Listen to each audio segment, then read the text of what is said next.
I'm the host for today. My job is not to speak, it's to listen. So from my point of view, if I just set the house rules up for today. So ultimately, key thing is a warm welcome to everybody on the session today. Here, obviously, very much to talk about digital transformation of training operations. The event that we run these every month, which is part of our blended learning series. So these stories are out to bring things to life, make it more relevant to people, and hopefully you at least take one thing away from yourself that you think, didn't know that before the session. If that happens, I'm happy, and hopefully you're going to be happy as well today. As I mentioned, if you have any questions throughout, please use the chat. I will pick them up, and hopefully you'll be able to bring those to life. That'd be excellent if we can do that, because it is about participation and taking something from there. So the background from today, I'm just going to start by handing over to my co-host Jan. If you would like to perhaps just give an introduction to yourself, that'd be much appreciated. I can certainly do that, and I share not only my voice but also my screen. Hopefully, this is for everybody. This is the commercial element, so stay tuned with regards to what we do. My name is Jan van Delsen, and we started this business 2017, so 6 years ago already. What we do is we work with training providers, training companies. We provide learning platforms, content, services to make it work, because we talk about digital transformation, we talk about platforms, etc. But let's not forget that really it's not about the technology; it's about making it work. So that's really what we do. We do like very much an evidence-based approach, and that's why we sponsor research, we do research, we work with, for example, universities, and then we like to share that with the community. And that's exactly what we do today. That's why we do this webinar every month. That's why we also organize other events, and that sharing with the training provider community is what we like to do. So, Paul, I'll give it back to you for now.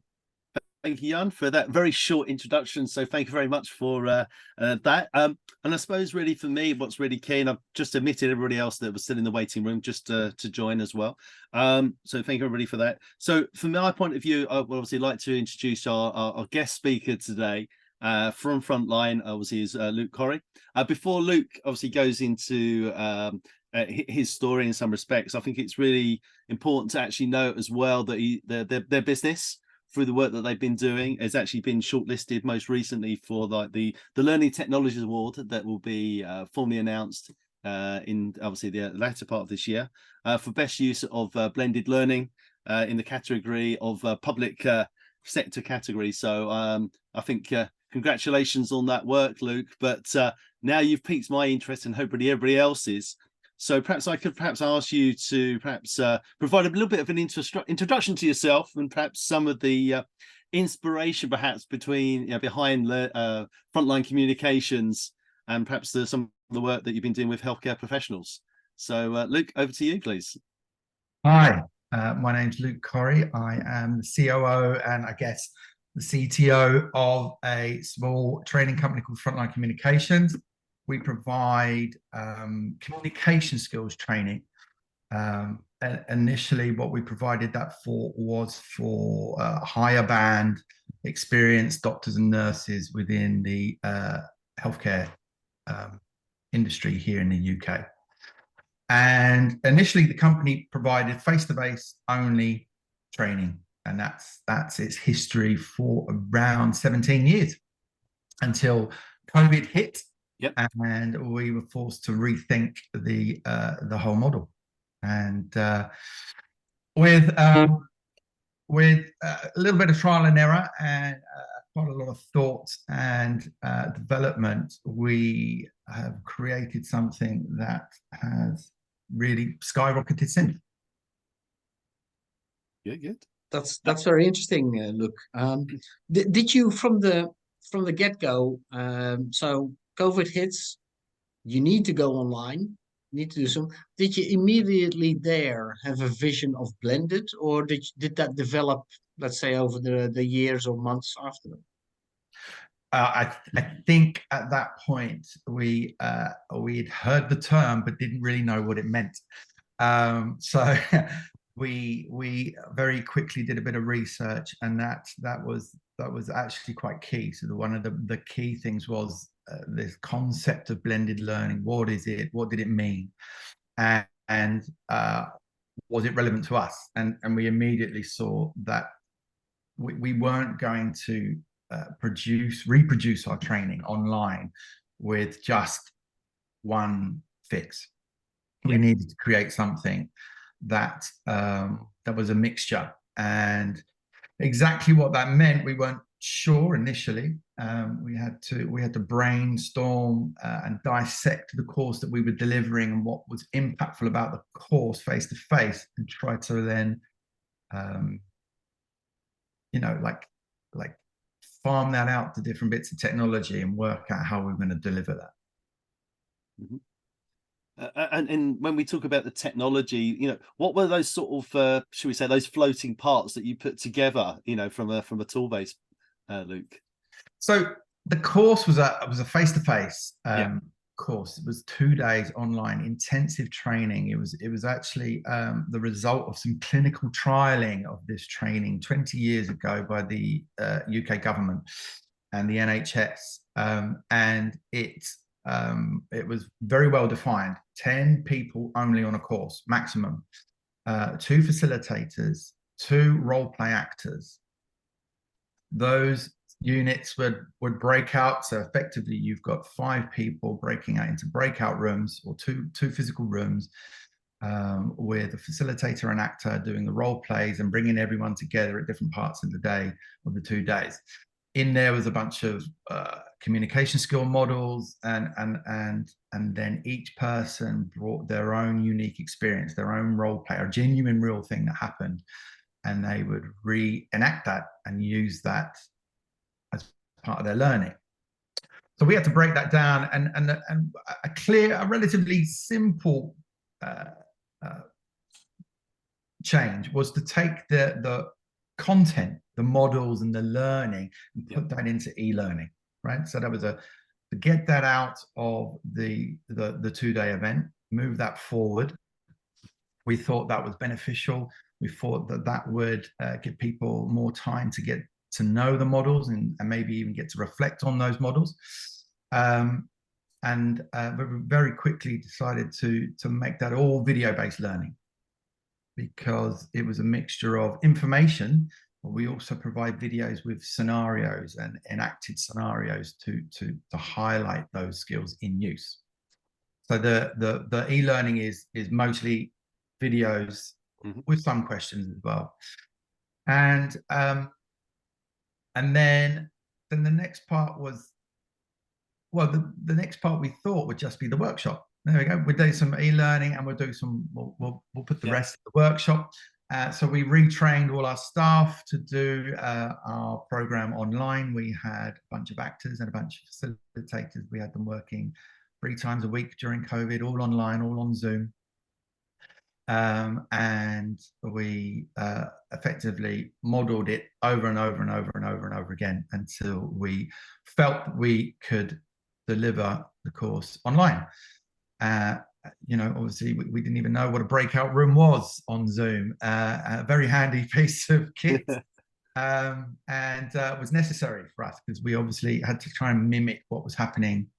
You know, there's a points in the thing in the old course where once they would interview the person for the role play on their own, then the facilitator and actor had to go and have a discussion about that, then bring that back and do the role play with the group. So all of those bouncing around rooms had to be created. So we actually had a 5th person we had to use. We created the role of Zoom manager. Right. So there's someone who has like a run book of how the whole program works. It's very slick to the participants. They don't know what's happening, but as the facilitators bring a piece to a close, they just message the Zoom manager on WhatsApp a little code, you know, section A, B, C, D, and then the breakout rooms are all done seemingly automatically to the participants. So it's all very slick.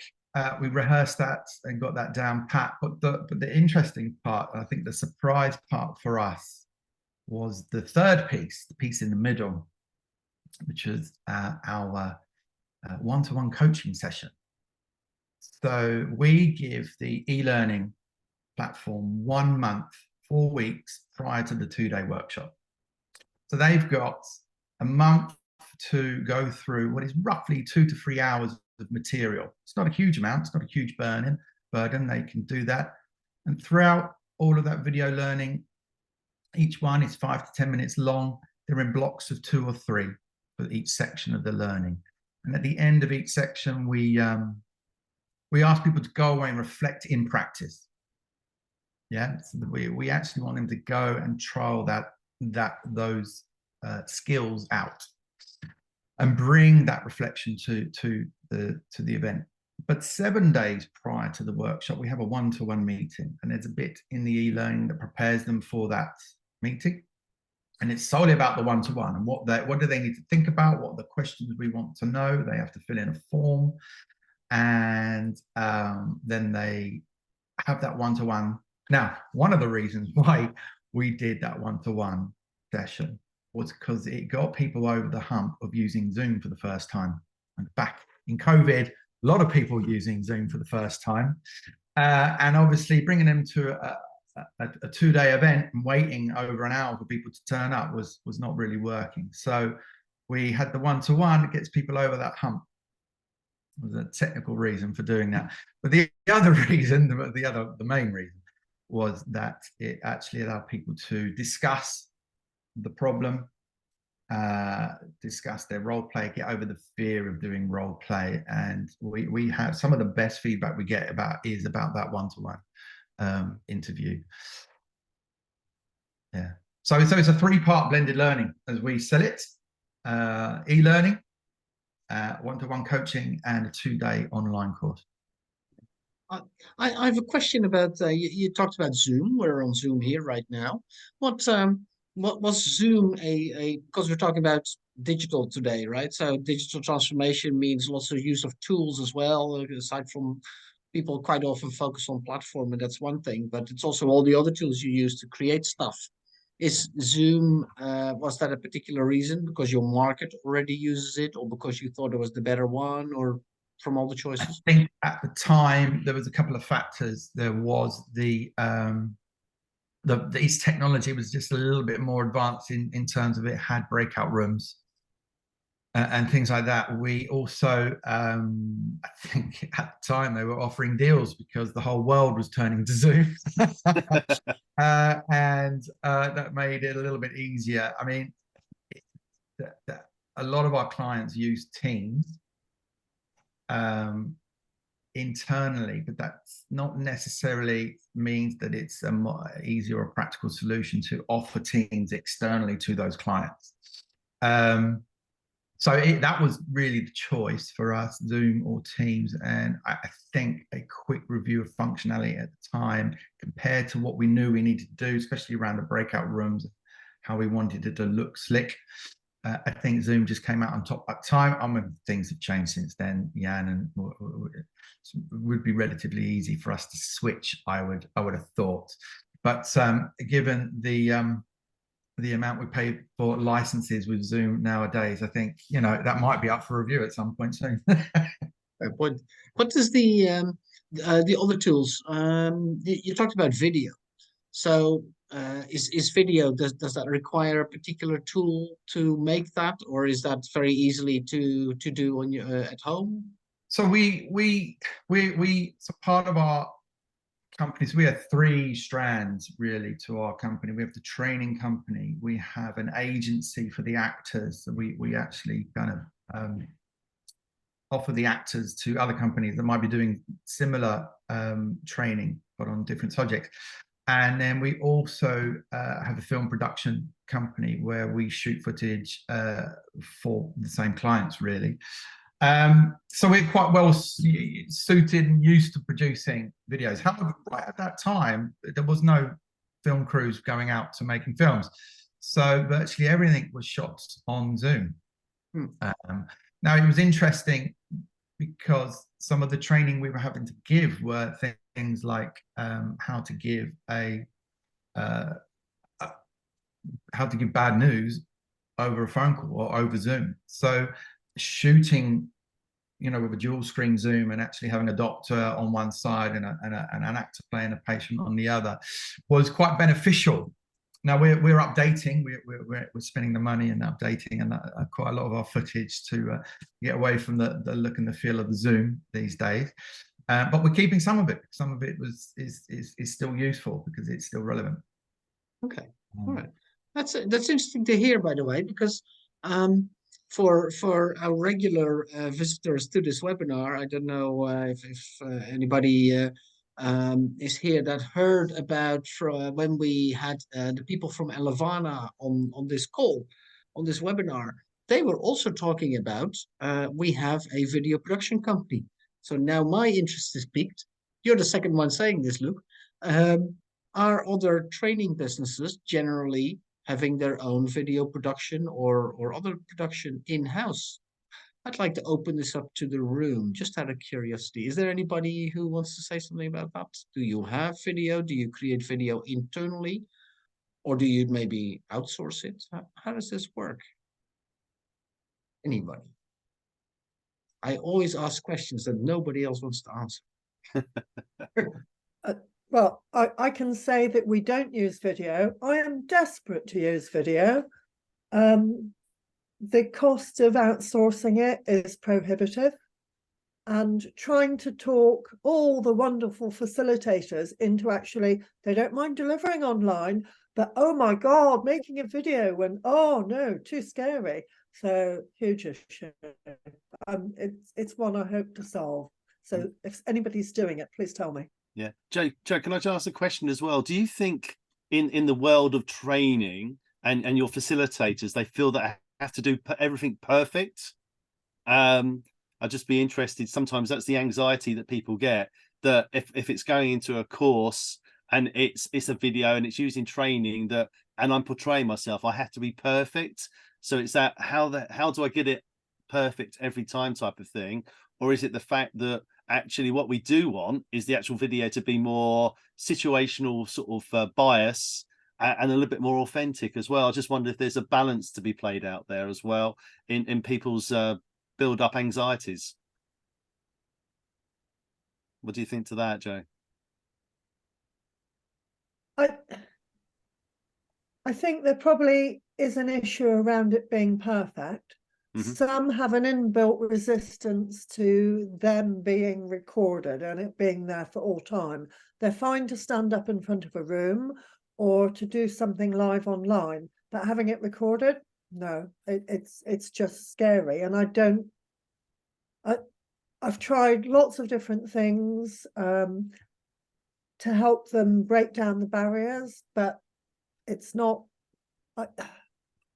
I think part of it is we have some really great facilitators, but that they're a bit old. I'm not sure. I think maybe the younger ones would have fewer barriers. Right. I'm Okay. one of those old guys, Joe. Annabelle, you have your hand raised up, please. Yeah, thank you. So I deliver training. I run a team delivering training as part of other HR consultancy services, and we use a company called Skill Boosters in the UK, who have basically they are video production for training, and we love embedding their content in our on-site delivery or online delivery, and mainly for whole mix. They've got a lot of EDI content, but it goes beyond that. And we use them for either scenarios. So rather than having a case studies printed, to breakout rooms and so on, the video brings it to life. So things like examples of effective feedback and dealing with difficult conversations. It's so much more helpful to see actors. Obviously, the video has to be not too tacky and it's hard to find a balance sometimes, but it just brings so much discussion for the facilitator. It's so helpful. And then on the other side, we also use it for lived experience videos. So that's particularly useful around EDI. So for example, I've been doing sessions around neurodiversity at work and how to manage situations with neurodiverse employees. And I'm not neurodivergent myself, so it would be really risky to start to say, you know, this is the way neurodivergent people feel. So using those videos with interviews of people who are actually, you know, on the spectrum or have dyslexia or whatever, makes it really authentic, and then we can be much more facilitated, you know, the topic, rather than this is the way things are, and I'm telling you, you know, what those people feel like, and so on. So I really find video content really helpful. And just sorry, on the other side of the question, I love facilitating. I think I do a good job. I would hate, and I'm awful if I'm told I'm being recorded and on camera. So, and I think a lot of my colleagues would say the same as well. With that closing statement, Annabelle, you do realize that this webinar is recorded, right? yeah, that's slightly different. Yeah, but Okay. I'm not the facilitator. I'm in the audience. That's all right. No worries. With regards to this video, chat actually seems to raise quite a few points. I also see in the chat, Paul, that do you want to maybe highlight some of the questions that came in there? Well, the other thing I was just thinking about as well was really in the whole sort of training transformation of the business there, Luke. You know, what would you say? You know, has it enhanced accessibility, the effectiveness of Frontline's communications programs? I'd be interested to see how the audience of how you used to do things and how you do things differently today. You know, how was that received, and what lessons learned from that as well? Well, with particular reference to the video aspect. Well, yeah, if there's a video or anything, you know, from the actual total delivery, be very interested to learn. I think in many ways it's tied a few things together, and so that the three parts of the business that I mentioned were kind of very separate. Particularly the video production, we produce videos for hospitals and other elements within the NHS that are mostly informative videos, those kind of things that you might see when you're sitting in reception, you know, health education type stuff, yeah. Or videos similarly for staff, but again, it's like a generic approach to training the staff via a video, and they were very separate from our courses, very separate from our agency business. Now, some years into what we do now, and having produced lots of videos, you know, during COVID, we produced free videos.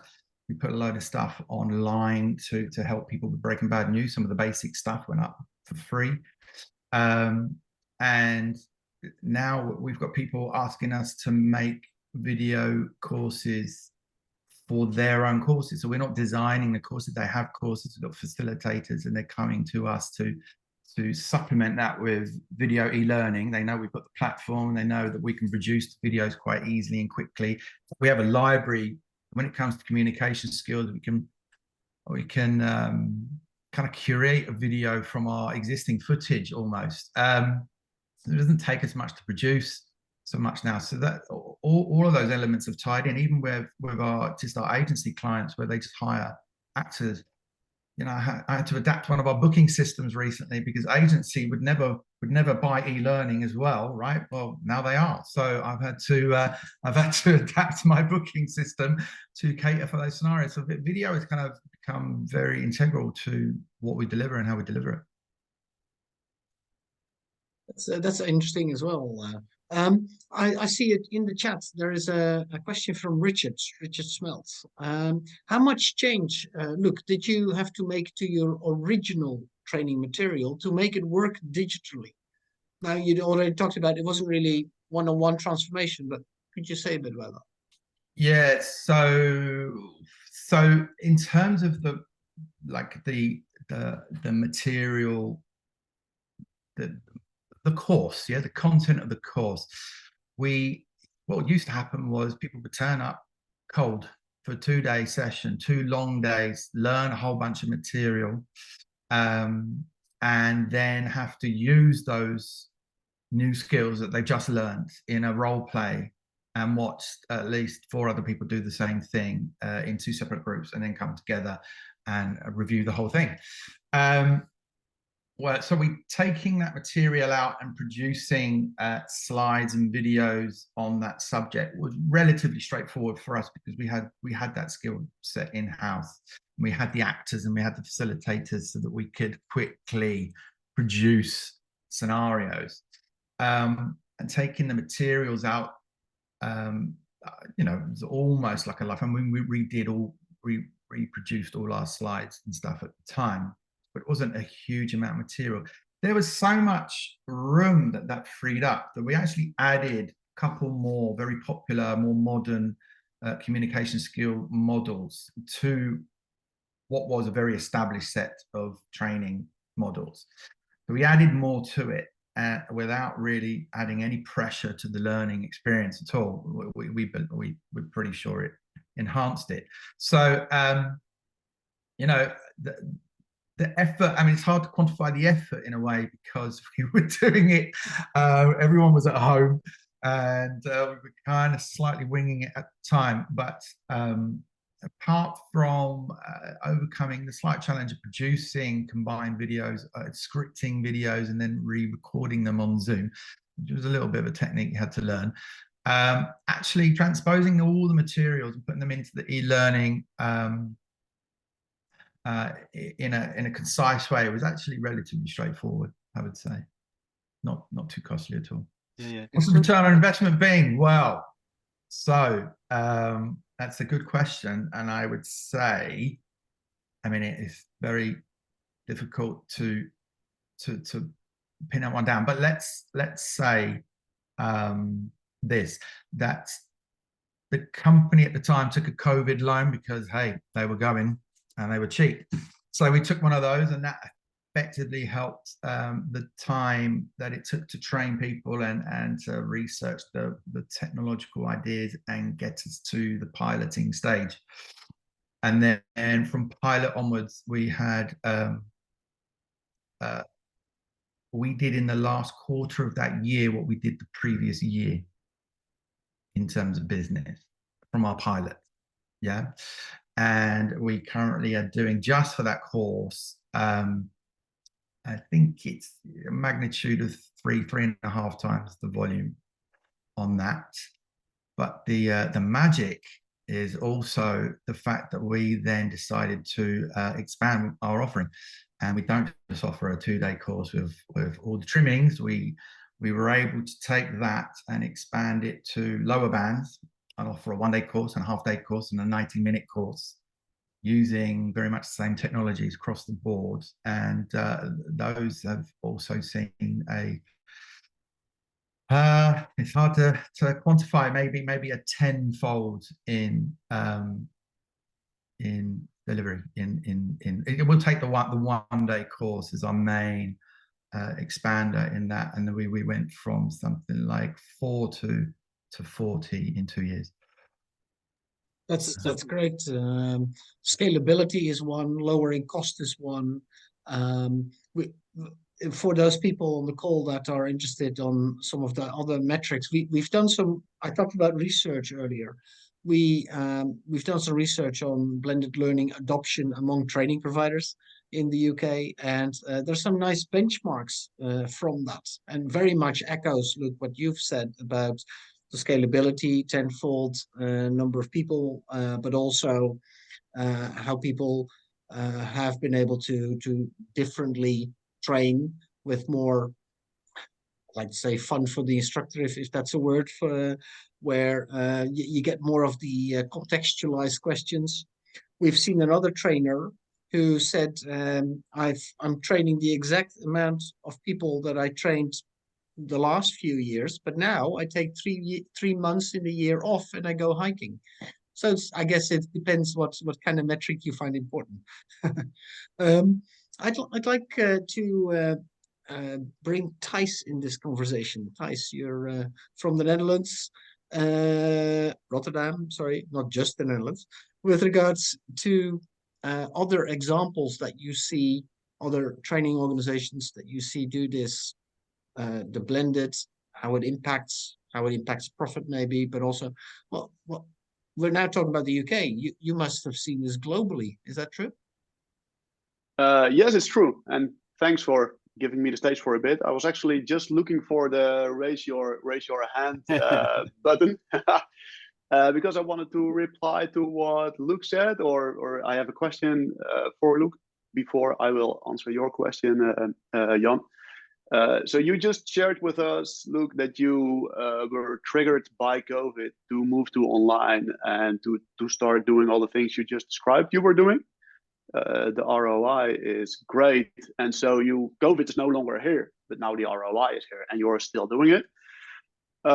If you look back at that, would you say this is great? I should have done it way earlier. Also, if COVID hadn't been there, or was there something else pre-COVID that stopped you from doing it at the time? Yeah, I think it's one of those things that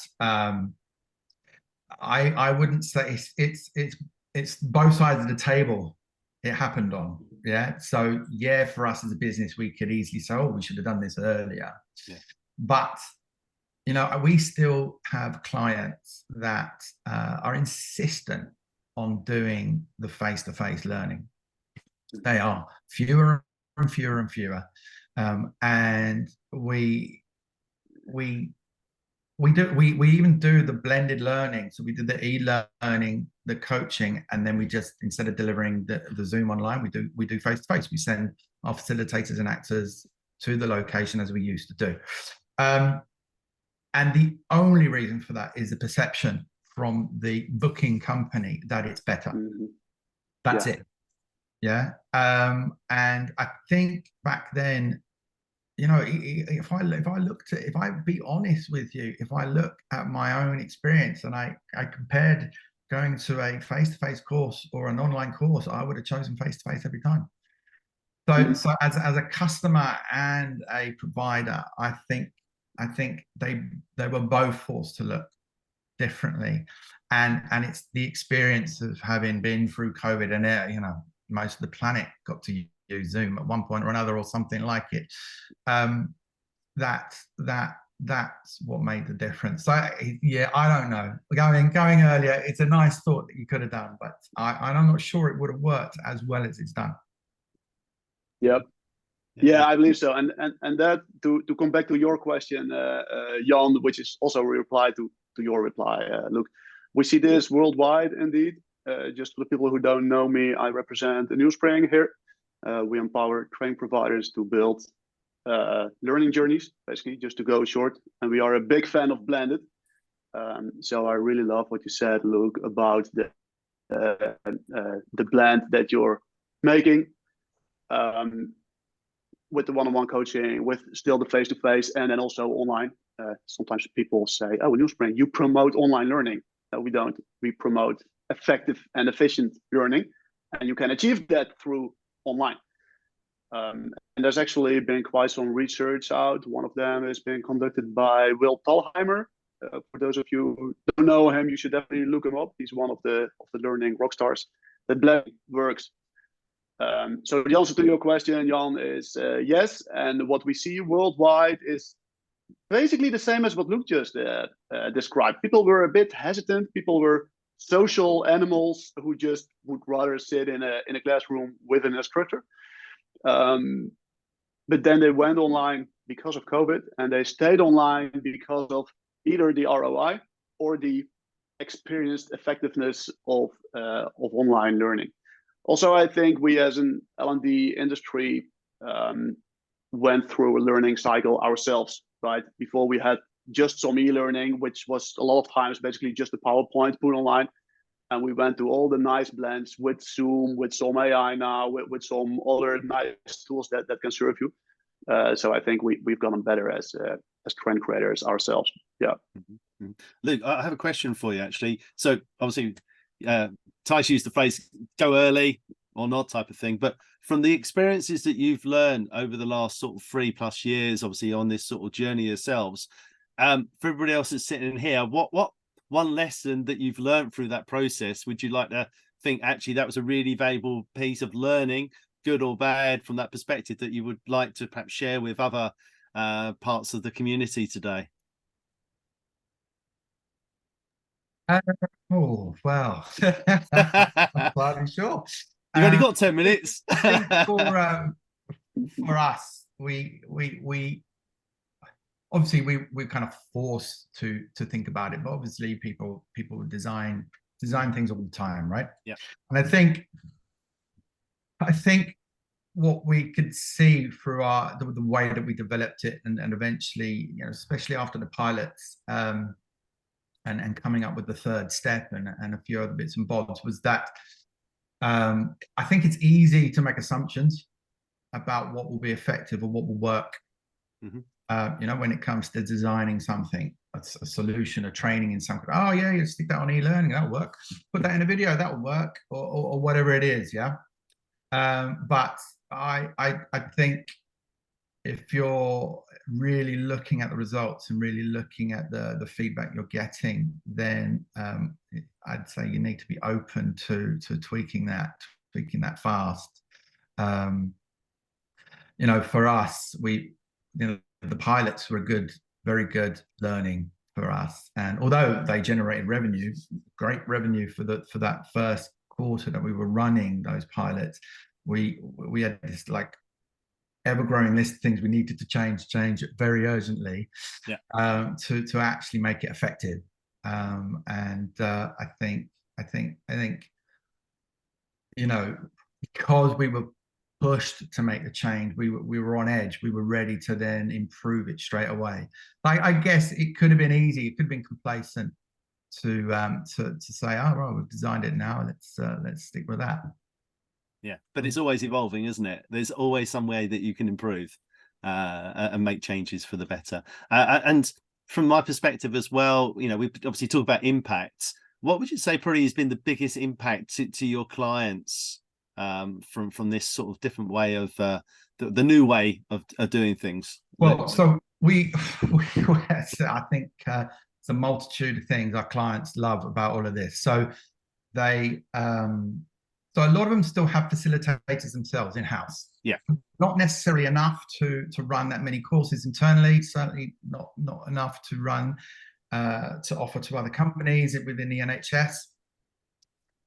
So what we did, rather than enforce only our facilitators, we work with their facilitators, we train their facilitators to work with the platform, etc., etc. So we adopted a model where you could go for the full service, we supply everything, or bits. And we will use your facilitators, but you can still use our actors or just one of your facilitators and supplement with one of ours. And so what that means is that any client can pretty much deliver whatever they want with the resources they have, plus hours added at any level. Yeah. Right. So that just enabled everyone to use us. Yeah. The other thing is obviously everyone doing it from home. You know, I know people don't like from working from home sometimes, but it suits our clientele down to the ground. They love it. They can't get enough of it, to be honest. It's rare that you'll see a participant in the office. You will occasionally. I mean, people, they realize that they're going to be doing relatively short days, so they come in to carry on working. But I'd say that those, you know, although there's still an attitude out there that we still get in the feedback occasionally, very rarely, but occasionally, oh, I think it would have been better in a room. But it's very rare that you see that in the feedback. And the clients themselves are over the moon. Our client list, if we just take NHS Trust alone, has doubled in those 3 years. Wow. Is the actually I just put we created a blog that is a short version of the real case study that we wrote that is about how Luke and the business has created this blended learning So if you find the link in the chat to that is the blog, there is a more extensive version. Ask us about it. We will email you the case study that's a bit broader and has more explanation in it. And Joe, by the way, you said something about the e-learning. Yes, there is a lot of different experiences. I put in a link in the chat from Fosway.com. Fosway is one of the more recognized consultancies that do a lot of work with HR and e-learning. They're famous for their 9-grid learning, if you like. And there's a part about digital learning that they've been sharing the research on. And the term e-learning fatigue comes more and more to the front. So many people having to do just e-learning. And the bad thing about e-learning, if you can call it that, is too often it's a management problem, in the sense that here's your e-learning, good luck, don't ask me. Where blended learning, better definition, is with the instructor in it, who can contextualize the learner experience and make it more interesting for them, is a better experience. Our research shows that. Luke talks about it. Everybody who does anything in the blended side will collaborate on that, or corroborate. With regards to Luke, my question, one more question to you, and that is actually, which I really liked, which was, you spend a lot of time on actually training your instructors on how to work in the blended format. Is that true? And how do you do that? Well, I mean, we I guess we're kind of blessed a little bit in that we have role play actors, very experienced role play actors. So we could get them to role play participants, and essentially set up mimic our own courses being delivered. So we would have actors playing the actors, facilitators playing the facilitators, and then more actors playing the participants, and run through and kind of script how we're going to do it, and then review it at the end, and then do it again, and then review it at the end. And you know, it took a fair amount of time. I myself, I personally only dipped in here and there. I was working on the technology side, but I dipped in to see how it was going. It was intensive, I would say, for them.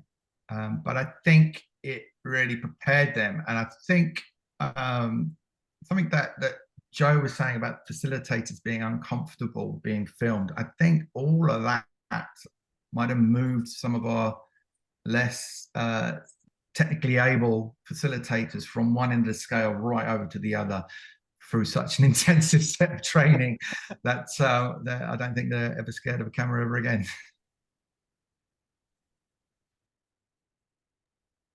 Great fun.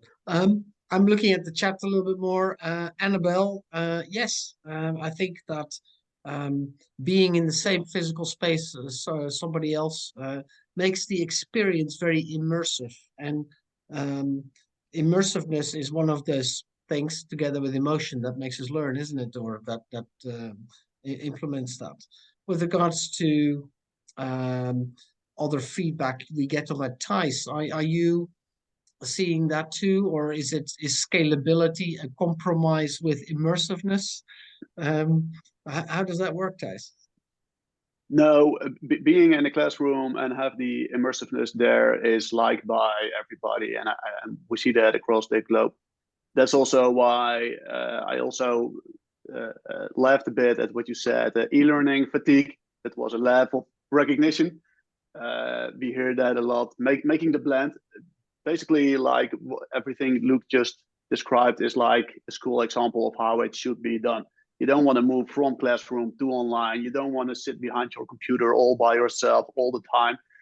But taking the good things from the classroom and keeping them there, and then taking the good things from online and putting them there, will make the whole better. And I think the most practical example for that is that most trainers that I know is